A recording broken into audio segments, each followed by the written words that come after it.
যে সমস্ত আমার সিনিয়র নেতৃবৃন্দ উপস্থিত আছেন সবাইকে উদ্দেশ্য করে আমি একটি কথা বলতে চাই। গোপালগঞ্জ দীর্ঘ 17 বছর যারা কোনো রাজনৈতিক কার্যকলাপ করেনি এখন উড়ে এসে দিয়ে বসার চেষ্টা করতেছে, তাদের কোনো ছাড় দেওয়া হবে না। তাদের এই গোপালগঞ্জের মাটিতে কোনো অবস্থান করতে দেওয়া হবে না।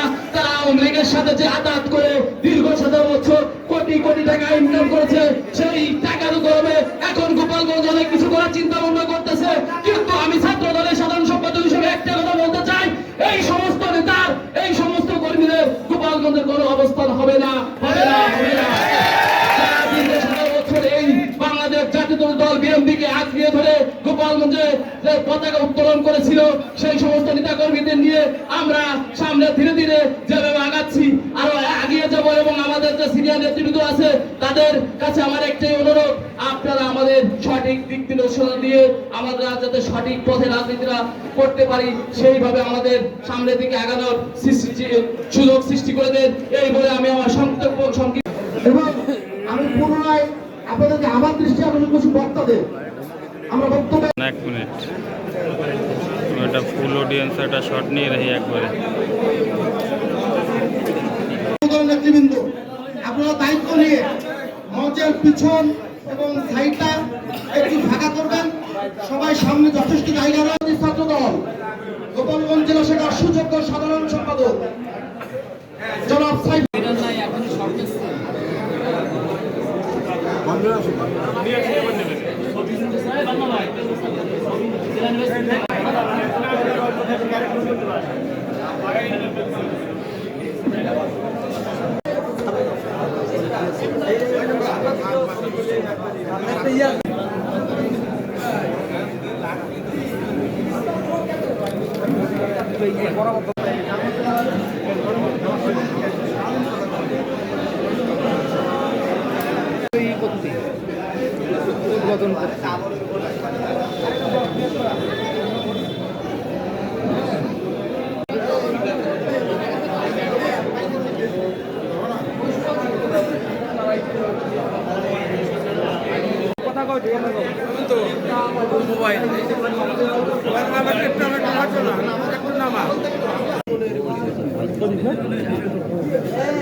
এই পর্যায়ে আসন গ্রহণের জানাচ্ছি।